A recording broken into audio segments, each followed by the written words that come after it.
I stared up and into the heavens. Stars dotted the evening sky like little white splotches of paint, haphazardly splattered across a black canvas by some wannabe artist believing himself to be the second coming of Jackson Pollock. It reminded me of the type of piece one might find in a terrible, surrealist art gallery, one where pretentious hipsters sip $2 chuck out of plastic cups, all while hoping their idiotic interpretations of each exhibit will make others think they're more intelligent than they actually are. On a nearly moonless night, the tiny twinkling specks of light were the only things illuminating the darkness brought on by dusk. I had grown to look forward to nightfall.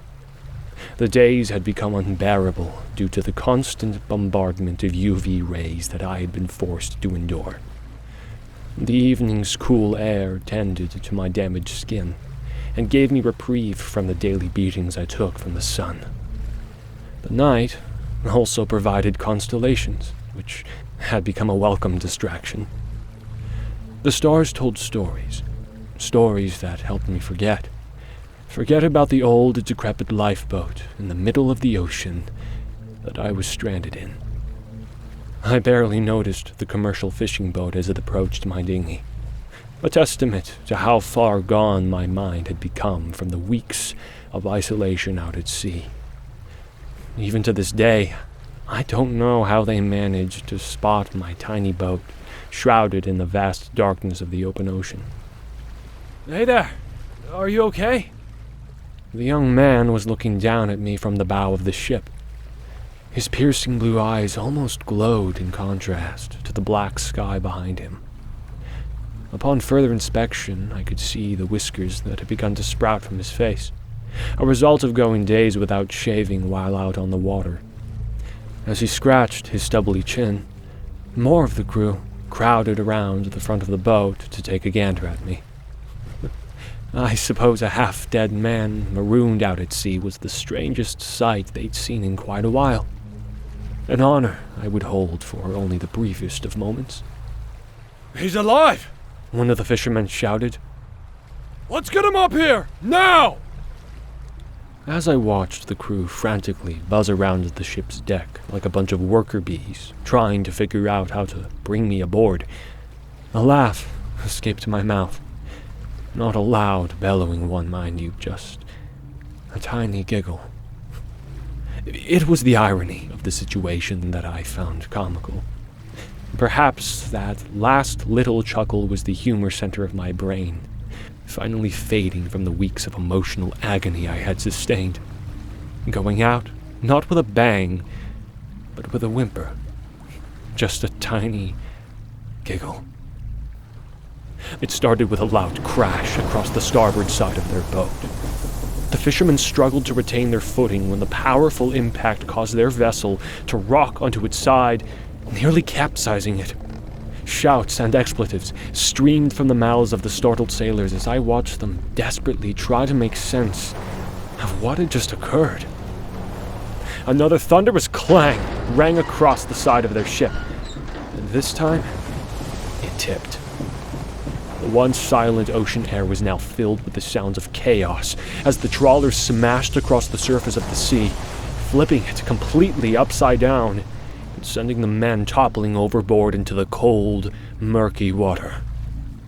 I struggled to lift my head in order to peer over the side of my dinghy at the anarchy taking place around me. The fishermen barely had a chance to breach and catch their breaths before it began pulling them back down into the abyss. Their panic quickly intensified as one by one, they started to realize that their crewmates were disappearing into the deep, dark sea. You've never truly experienced pandemonium until you've heard a dozen grown men screaming for their lives in the middle of the ocean. The young man who had greeted me from the ship's bow thrashed and kicked through the water, urgently trying to make his way towards my lifeboat. With salvation mere inches away, he flailed his arms wildly, reaching and grasping with reckless abandon, attempting to grab on to the side.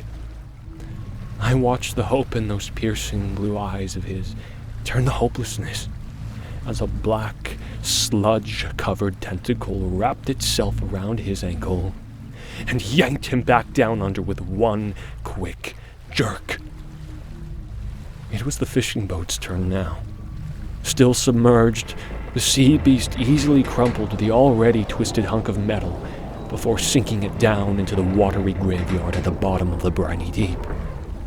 There it would join countless other vessels that had shared a similar fate. Without warning, the massive creature erupted from the surface of the sea. I wondered, briefly, if the salty taste of the water that splashed my face when the beast made its appearance stemmed from the ocean itself, or the blood of the men who had died in it. I shut my eyes, hoping not to catch a glimpse of its horrible features. The sound of water trickling down the Leviathan's body as it waded toward my lifeboat caused me to wince in fear. Though my eyes were clenched tight, I could still feel its awful presence as it closed in on me. I gagged and choked as the rancid smell of its hot breath forced its way into my nostrils and down my throat. With a thud, it dropped a mangled human limb across my lap. One of the fisherman's arms, to be precise. It spoke only one word. The same word it had said to me many times before, and the same word it would repeat many times after. Eat. And with that, it slithered back into the sea, leaving me to myself again. I opened my eyes and stared down at the mutilated piece of flesh lying across my sunburnt thighs. For a moment, I was tempted to throw it back overboard, but thought the better of it, fearing retaliation from the creature for not listening to its commands. For whatever reason, it seemed to want me alive, but I wasn't about to test its patience. I sunk my teeth into the skin and tore a chunk of muscle from the bone. It had been a week since I'd last eaten. The hunger pains in my stomach helped to subdue the horrors in my mind and made the atrocity of cannibalism slightly easier. I let out a sigh and looked back up to the starry night.